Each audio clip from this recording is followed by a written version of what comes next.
Welcome to the Gentleman's Guide to Gaming. It is 1923 and you are a private investigator primarily based out of London, although you do have cause to travel widely.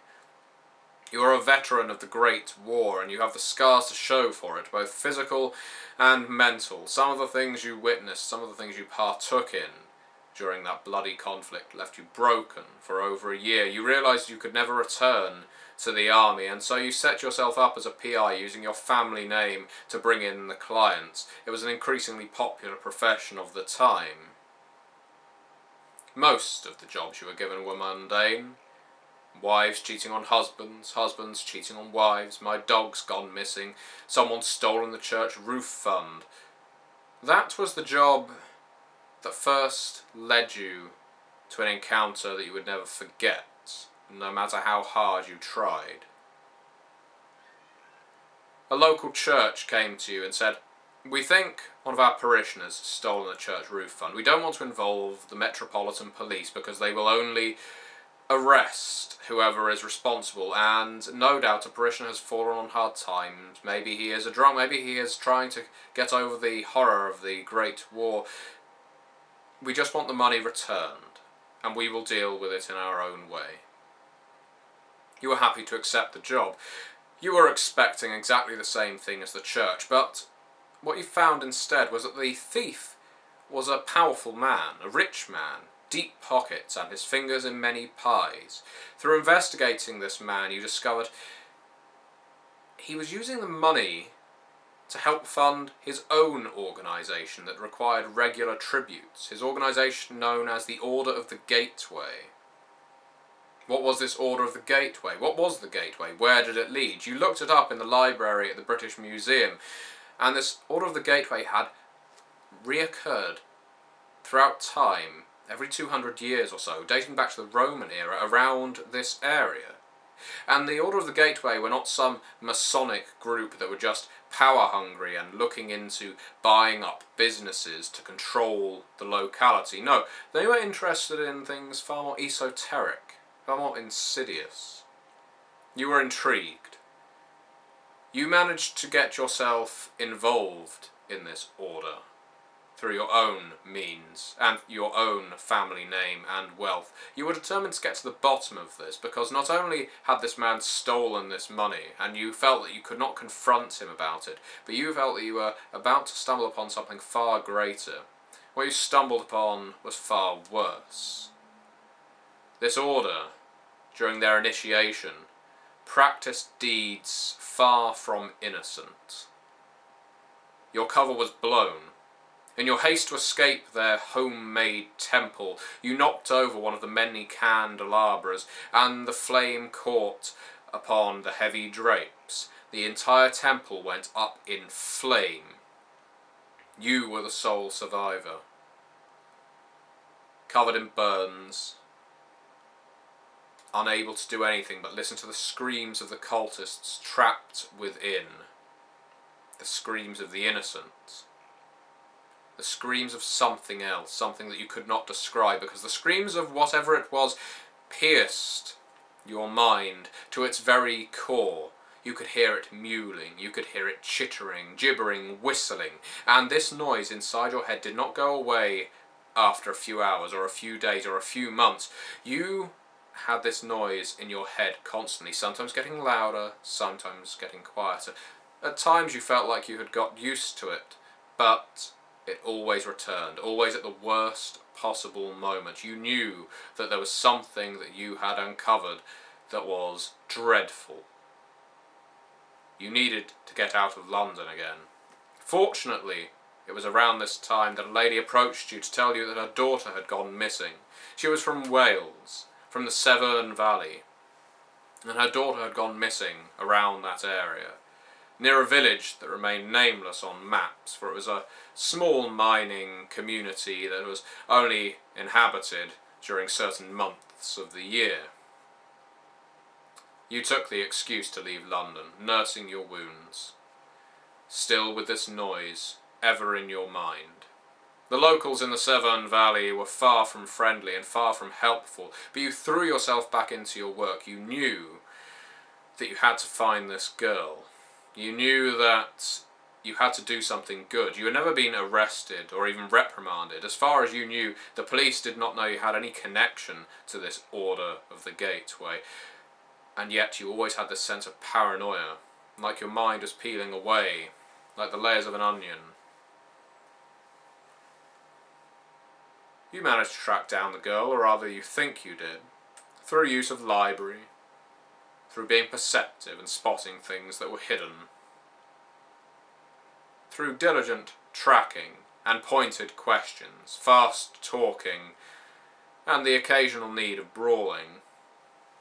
You were able to track down where this girl was being held, in an old, abandoned mine shaft. You set out to go into this mine shaft at night when none of the locals would be around, or so you thought. You headed down the shaft.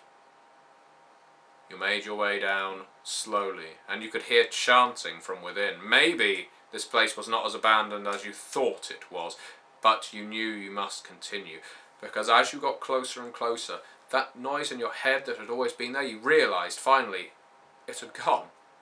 It was quiet. You were at peace, and it was because you were getting closer and closer to this girl. You were sure of it.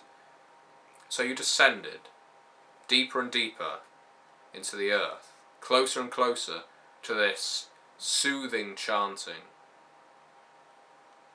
You did not discover some manner of redemption in that mine. You did not discover something that cleansed your soul and rid you of your guilt, made your conscience feel free and weightless finally.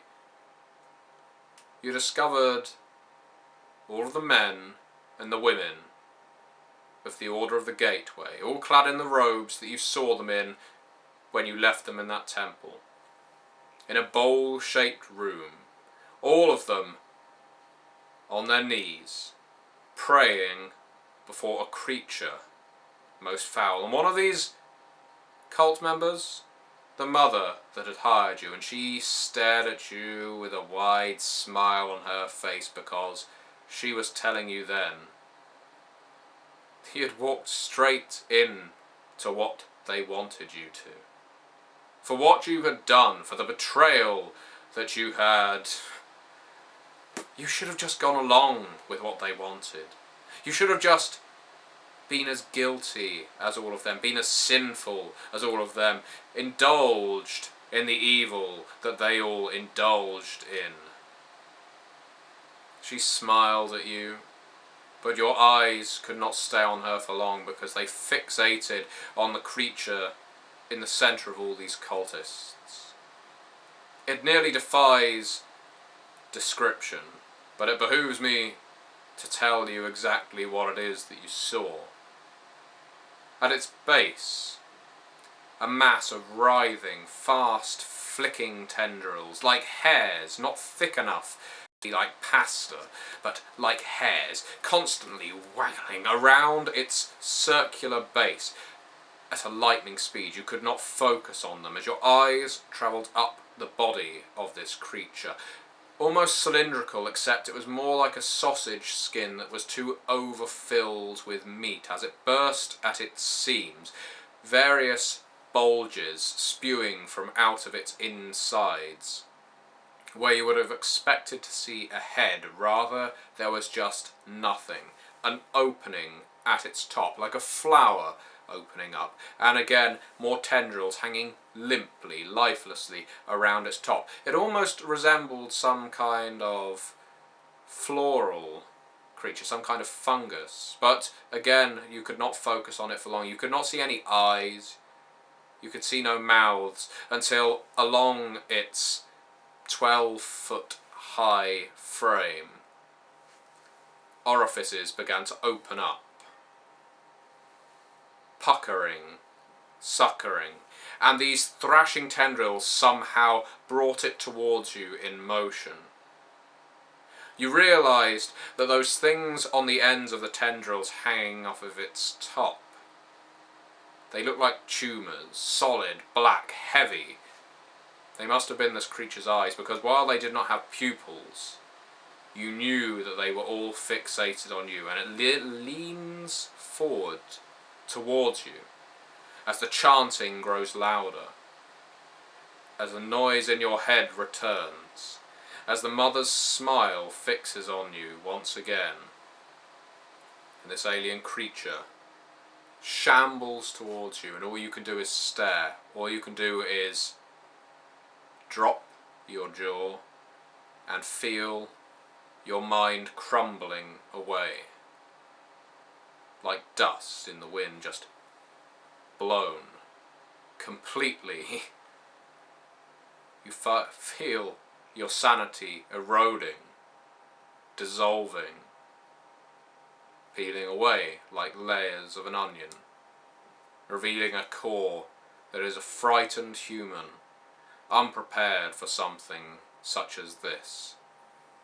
As strange membranous wings unfold from this creature's frame, as it begins to gurgle and gibber and mewl and whistle as it gets closer and closer, and the top begins to pucker hungrily. What do you do? Do you run away? Do you try to take the creature on? Do you have the presence of forethought to do so? Do you take on the cultists, maybe try and use one as a human shield? This is Call of Cthulhu, a role-playing game that I have reviewed before, but I felt that given that it is the 75th anniversary of the death of H.P. Lovecraft, it would be suitable for me to do another review of it. I feel that I have grown as a role player in my maturity and as a reader of fiction, and I believe that I can do Call of Cthulhu more credit now than I could back when I reviewed it originally. The little preamble, I say little, it lasted 10 minutes, that I just gave you is an example of play that would no doubt cover a couple of sessions in Cthulhu, because it doesn't always have to be about the monsters. It doesn't always have to be about the big reveal. Rather, most of the enemies that you will encounter in Cthulhu are your own paranoia, are the vestiges of what you have encountered, or are mortal followers of the great beasts of beyond. Call of Cthulhu is a game of paranoia, it's a game of fright, it's a game of terror.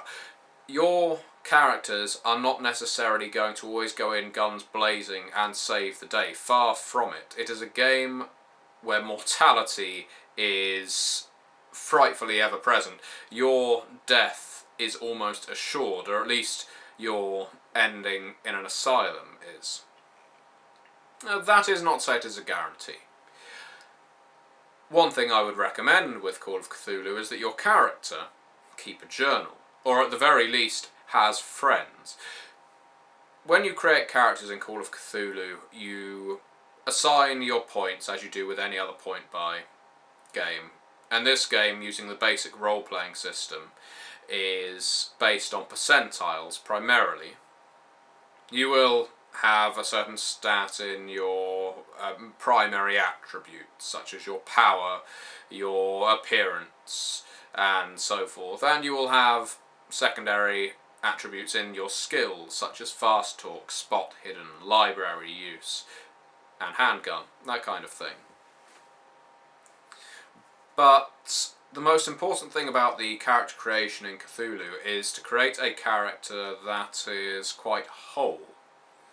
It is not a character that should start off with no contact. Lone wolves do not do well in Cthulhu, and while the little preamble that I have given would illustrate a sole PI, that was merely for narrative purpose. You would be in a party in Call of Cthulhu, and you best be in a party in Call of Cthulhu.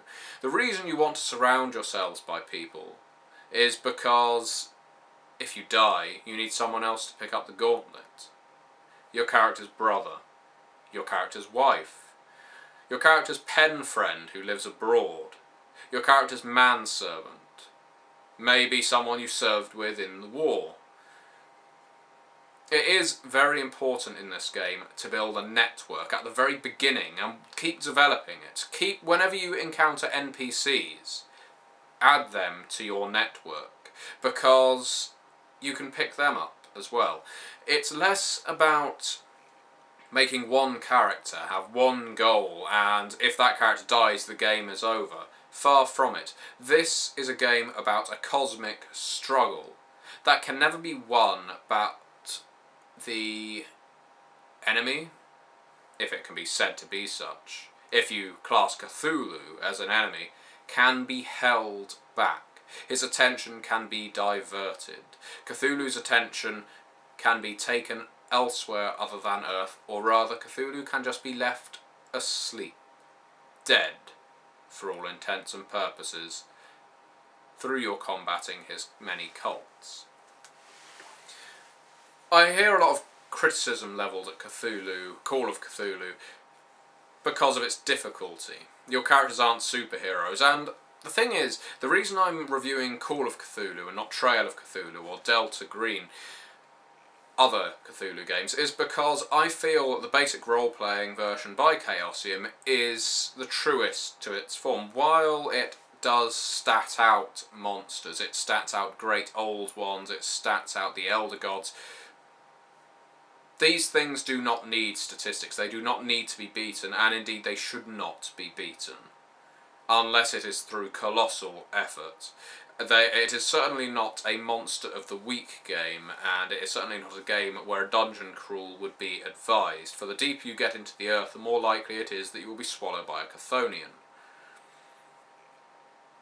Call of Cthulhu is, to me, a difficult game intentionally. It's to convey the atmosphere, and that isn't to say that your characters should always die in order to just hit home that the game is harsh. It's a game where the players should think about their actions, about their motives, why they are doing what they're doing, what they should say to these people in the questioning. And the fantastic thing is, every time I've played Cthulhu, it's one of the only games where players make themselves cautious. They begin to get paranoid. They start thinking about what their character should be asking. In D&D, I have found players, despite their character, may well ask a question pointedly to the wrong person and expect the game to just continue and a chance of surviving. Well, I'm sorry, in Call of Cthulhu, if you ask someone who actually turns out to be the high priest of the cult, of the gateway, let's say, who is it that you worship, that high priest is probably going to take out some kind of retribution on you and not just let you walk away because you know too much. You'll probably make a fine sacrifice, as this private investigator did in the preamble. He had discovered something. He had discovered something that he shouldn't have. He betrayed the Order. The Order conspired to bring him back by some means.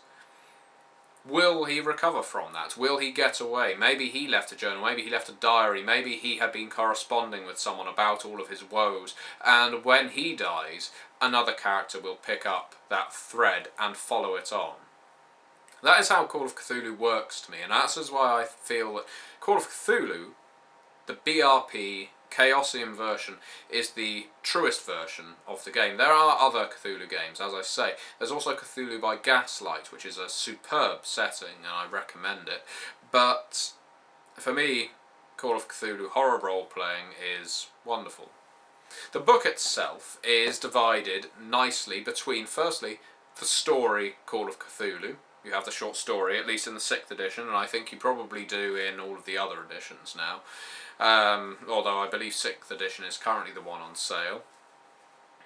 And it follows with character creation, which is remarkably simple. You can create a character for Call of Cthulhu in no time at all.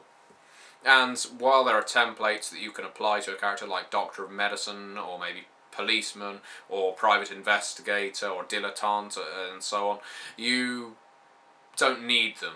You can rather put your points wherever you will, because the characters you are creating are fundamentally human. Your characters are unlikely to know anything about the mythos, the Cthulhu mythos, before the game starts. And that is the way it should be. It is a game where your characters will be plunged into a world that they don't quite understand, and the deeper they get into it, the more they want to get out, but they realise they can't, they know too much. And after you go through character creation, this book is chock full of interesting little nuggets. It's got sample mythos tomes listed throughout the book. It's got all of the spells you could ever possibly need in this game. And that's right, your character, if he survives long enough, may be able to practice some of the mythos spells. Not in a wizard spell-chucking fashion. A lot of these demand great sacrifice. But these kinds of spells that often have a high cost in sanity are often deal breakers between character life and death. You have 4 whole adventures in the Call of Cthulhu rulebook. You have pre-generated characters in the Call of Cthulhu rulebook for multiple settings. You have a timeline in the Call of Cthulhu rulebook of occult doings that occur throughout the 20th century and I believe before. So you can place your characters in the Bermuda Triangle if you want. You could investigate voodoo doings in New Orleans. You could investigate the Order of the Silver Twilight up in Cannock. A lot of the adventures for Call of Cthulhu are very severe, very difficult to beat. Masks of Nyarlathotep, or Nyarlathotep, depending on your pronunciation. Shadows of Yog-Sothoth. Horror on the Orient Express, which Martin of Lawson Beast, the channel, has very kindly let me borrow. While I would say Horror on the Orient Express, just through my read of it, does appear to be a great story. I'm not sure how well it would run as a role-playing game because by dint of it being on the Orient Express it's quite railroaded. But we shall see as I am currently running it. Call of Cthulhu is a game very close to my heart as it is one of the first role-playing games I ever played that made my mind start thinking outside of the game. Outside of the club, I started thinking, oh, what should my character do next? Who should he ask this question of? Where should he go? And, of course, you're working with other investigators, most of which aren't private investigators by trade. And so you are all forced to use your various abilities, your various skills that you would only ever use in your normal day-to-day life, in order to actually find out the clues. Find the clues to discover the mythos and prevent Cthulhu from rising, let's say. One detriment to this game is the heavy use of library use as a dice roll and spot hidden. It almost always behooves characters, if you were to power game Cthulhu, to put a vast amount of points in spot hidden and library use, because I have not read one Cthulhu adventure where those skills don't pop up repeatedly, whereas other things of course don't, such as dance or art and so on. Then again, if you want to make a character that's interesting, who's short-sighted, his spot hidden's probably going to be quite low. One of the most interesting things about Call of Cthulhu is, of course, as your mythos goes up, your sanity goes down. This was the game that introduced sanity points to the world, and it's something that's been carried off in other role-playing games as well, but I feel that at its root, Call of Cthulhu just manages it so successfully. You can see your character's gradual slide. It's not like humanity in Vampire, where you are necessarily trying to control it. Sanity is something you really have no control over at all. You'll do a roll for it, but more likely than not you'll fail.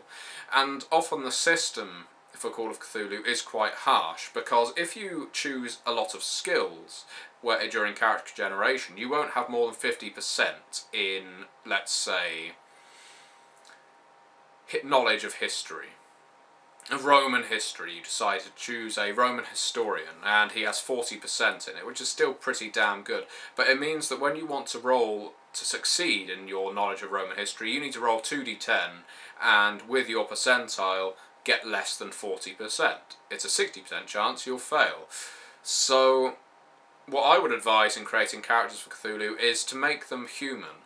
I know that myself, if I was to be written up as a basic role-playing character, I wouldn't have a vast array of skills. I'd probably be quite high in a few things and very low in everything else, and that is the way it should be.